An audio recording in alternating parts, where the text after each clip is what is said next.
Welcome y'all, it's your boy Ben here, and we're back with another Pokemon Pocket video for you all. This one is a fun one because we get to do one of the fun things is which we get to just talk and just kind of like think about the exciting new set that is set to be released at the end of this month for Pokemon Pocket. I'm hoping that it's Johto. So for this video, we're gonna actually break down my top 5 Pokemon cards from the Generation 2 Johto region that I am most looking forward to if we do get a Johto set. All right, let's dig in. And before we get into things, y'all, only about 6% of you who are watching are subscribed, so go ahead and hit that like button, subscribe, and click the notification bell button if you're enjoying the content, because we're trying to hit 10,000 subscribers by the end of the month. All right, with that out of the way, let's get into it. So first up is my starter of choice. You go to I was about to say Professor Oak, which is hilarious, but that's not the case here. For this video specifically, I'm looking for my top 5 Pokemon cards. Obviously have to go with my favorite starter choice, and that is Feraligatr. That's right, I am a water choice, y'all, and this is lovely. Having any of the starters, honestly, I think it would do well to have all the starters in there, and it would not make any sense at all to separate them out.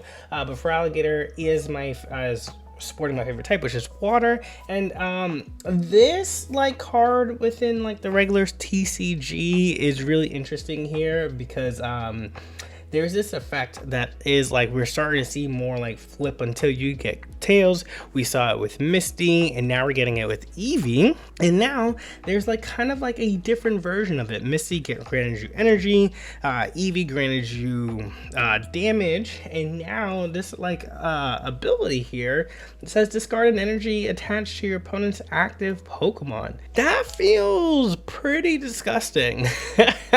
I feel like it's only a lose-lose for the opposing player, because you have to hold your breath if this activates, and then if it doesn't activate, then you're kind of oh my gosh. So that's pretty spicy. I like this idea. I don't think it would. I think it would be even more bust if it was flip 3 coins and for every head you get, because then you get to flip as many times and you get more chances. So I think flipping until you get tails is something spicy. The second attack here is if it already has damage counter, so if it's already been damaged, has HP down, does 80 more damage. I think for 4 energy, something like that could make sense in the world of Pokemon Pocket. Up next, we do have a duo, and it's going to be Espeon and Umbreon. I really don't think you can talk about one without talking about the other. So let's go ahead and talk about Espeon first. First and foremost, these full arts, give them to me. I love seeing them. And these would be a 1-star technically, because they're not they wouldn't be EX spawns, but having an Espeon EX and a Umbreon EX come into the game would be spicy, and then maybe we get the full arts from there. But they're the reason why I pulled this one out is this ability is really cool. Prevent all effects of attacks from your opponent's Pokemon done to all of your Pokemon that have energy attached. And so it's not prevent damage, but you preventing effects. So coded into the game is things burned still, right? That's in your hints. If you haven't seen that, it's there. If you want me to talk about it, let me know in the comment section below. But then there's also things like confusion, which is also, both of those things are in the standard TCG. We haven't seen them yet in Pocket, but Pocket's client already has them in there. And so having something like this is pretty cool. It even says existing effects are not removed and damage is not an effect. Right now, in order to get away from sleep, in order to get away from poison or paralysis, you kind of have to flip your coin, or you have to retreat out if you're poisoned. And having this ability that kind of says, nah, don't do that, I like that. It feels pretty good. We're not seeing a lot of poison and things like that, but on the off creep chance that you do, that works out well. And this ability for an attack, this attack does X amount of damage for each energy attached to all of your opponent's Pokemon. I don't think, for it to be 60 and it is 60 times as much energy that's out there, that's way too much. But something to the effect of your opponent can control as much energy that's out there in the world. Maybe we start seeing people actually skip their energy turn, which would be interesting if something like this is made out there, but that's pretty cool. And then on the other hand, you have Umbreon here. Oh, you have Umbreon here, where it's like, this is pretty sweet, and again, loving the full art. Umbreon is like, I think it's the newest chase card that's out there for like the newest TCG set for Prismatic, but I really do like this art for this VMAX from the Evolving Sky set. And this here is pretty fun as well. So when you play this Pokemon from your hand to evolve one of your Pokemon during your turn, you may switch one of your opponent's bench Pokemon with their active Pokemon. I think that's a fun ability. I would love to see this in Pocket. And Umbreon controlling the space and controlling that would be pretty sweet.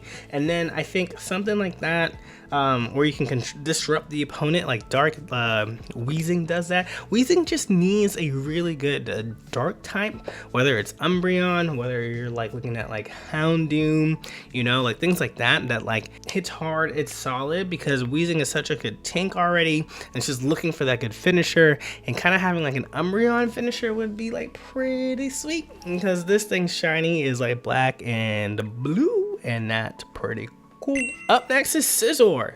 Scizor here would be sweet. Okay, first and foremost, Scyther has been completely forgotten. It is like, maybe we make a list of like just top forgotten Pokemon in Pokemon Pocket. Like Scyther does not get played at all. People experiment, people do things, and it's just like, it just feels like it's just not enough, which is like strange, because like, you'll see maybe a deck or two try Pimikyu, which is like same statted, where it's like 70 HP for 1 energy for 30. Scyther does the same thing, but Grass does not touch it at all, and I feel bad. But with Scizor EX, I just feel like Scythers are a really cool mon, and whether it only gets played because it's going into steel types, that's fine. And also steel types also get some love as well too, because we know Metal is trying really hard to carry the Metal squad, but like it just needs some love. It needs the steel typing in of itself needs more. And I think with Gen 2 and Gen 2 adding even more of those typings, right? Like you get more steel Pokemon, you get more dark Pokemon. I feel like this is just such a good card, good Pokemon to like bring in some fresh air into a typing that needs support. We saw with Mythical Island that fighting got so much love, and like I just would love to see steel do the same. And what's really cool here is like it like plays on like quickness here, and I kind of like this attack, this like Gale Thrust. If this Pokemon was on the bench and became your active Pokemon this turn, this attack does 60 more damage. So like you have another mon out, you X-speed it, you put this up, now you're dealing 110 damage for 2 energy. Sounds ridiculous, but then it goes only to 50 damage from before, so you still have to take a turn in order for it to go back.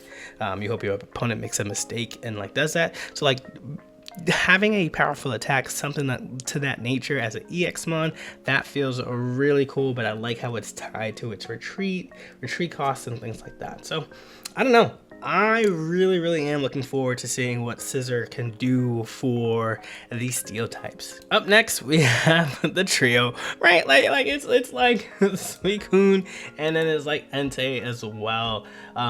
These are the legendary cats. Fight me, I don't care, but these are the legendary cats. Okay, you got yourself a lion, you got yourself a tiger, and you got yourself a leopard. Please, I beg of you to argue with me in the comments, because what I'm saying is factual. You're gonna call them dogs, you're wrong. You want to call them beasts, I'll give you a pass. You want to call them cats, I'll love you forever. But let's check these out.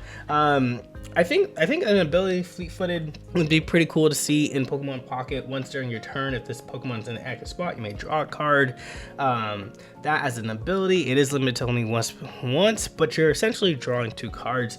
So obviously things that need to be tweaked is like the HP of it as well. But since it's an EX mon, like you're potentially getting damage for your EX, and like you're losing 2 points to try to draw through your deck.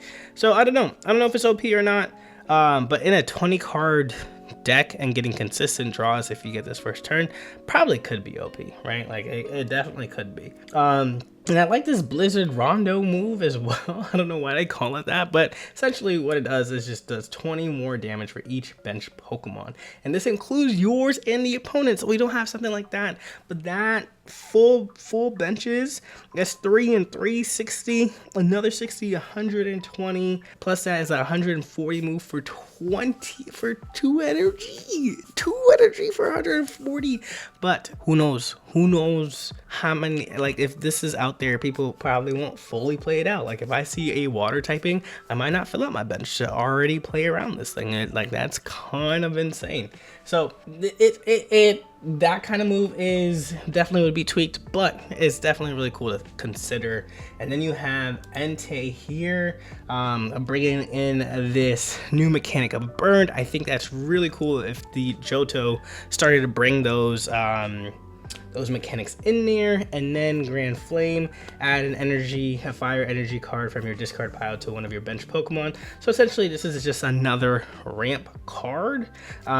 I think that obviously you have Moltres EX, which does it best, but if you have 2 Moltreses, right, 2 Enteis, then you can have like your Charizard, and then like that's it, your 3 EXs, because 90 is still a lot. And if that's getting powered up by Moltres EX, and then you have you put all your energy into Entei, then Entei goes up into the slot, and then you attack each turn for 90, and then you're putting those extra energies that you're getting once per turn plus this Grand Flame. Double ramp just sounds busted. Even though it's 3 energy, just thinking of the combination with Moltres just already right now, like, feels a little sick to me. And having 2, like you already have Arcanine and like the Charizard decks, but you have to like build up to that. But having 4 basic EXs ready to go, I don't know, that'd be pretty scary. And then we have your Raikou EX just to kind of like give us like the full triple, like the full cat set here. Thunderfang, 30, flip a coin. If heads, the defending Pokemon is now paralyzed. And then Volt Bolt, discard all energy attached to this Pokemon. This attack does 100 damage to one of your opponent's Pokemon. So I think these kind of moves where you can attack anywhere are so interesting because they do have this higher cost. Electric doesn't have it doesn't have ramp. However, like, you pair this up with like Magneton, and you're getting that energy powered up quickly. So I guess you do have ramp in a sense, but how do you get the energy here, right? Like, there would need to be a supporter card similar to like Lieutenant Surge in order to make that work. If Lieutenant Surge randomly got errated to like include Raikou, that would be crazy. Or if there was like a card that we get that says move energy from one place to another. We saw Vaporeon do that for the water typing, and that provided a lot of good consistency there. So like, what if we get like Ampharos has a similar ability to support the electrical typing, right? Like, if I'm wrong, but Ampharos does like the lighthouse kind of piece, and so like bringing things home or bringing energy around, guiding the energy, maybe fits the lore. I don't know. We just yapping here. But that would be pretty cool. And then if that is the case, then you have kind of your combo here. But I guess that's a lot of pieces at the same time too in order to get that ramped up. But like, who's stopping you if you're able to get 100 each turn through that kind of like cycle there? And then last but not least, I'm gonna give an honorable mention to the birds, but I feel like everybody would expect me to say the birds. And obviously Ho-Oh and Lugia are amazing Pokemon cards, but like, they're expected, if they're gonna have a Johto set, they're expected to be there. And the legendaries are really cool. Out of the 2 of them, I love seeing Lugia. The Ho-Oh's background story with the burning of the ashes and all these other towers and bell tower, whatever, is all dope, don't get me wrong. But I think my #1 most anticipated card, just like for Pocket sense, would be Tyranitar. And like, what a finisher for the dark typing. What a strong mon. You have your stage 2, make this an EX, make this go all off on things. And like this one here says discard the top 4 cards of your deck. Maybe you discard 1. Like I'm not saying like you discard 4. That's crazy. That's literally 20% of your deck right there. However, like this has like a huge high power. It's like dealing 230. The TCG standard form ups and downs with their HP and everything else. Like it's really hard to grasp that when you're like, you know, dealing with just like 180 HP. Like this shouldn't clear everything, but Tyranitar being a strong, it's already a pseudo legendary. It's a fan favorite. It's one of my favorites coming out of Gen 2. It absolutely fantastic mon. Getting like a Godzilla kind of feel for the art as well too would be pretty sick if we got something like that. I just think Dark, like I was talking about with Umbreon, Dark needs something very powerful. And what, you know, you look up powerful in the dictionary and you see Tyranitar. Like I just feel like this is such a good mon to have. So let me know, y'all, what did y'all think about my most anticipated cards? Let me know what your most anticipated cards, if we do get a Johto set, down below into the comments. If you like videos like this, don't forget to hit that like button, subscribe, and click that notification bell button so that way you do not miss out on a thing. Until next one, y'all, peace.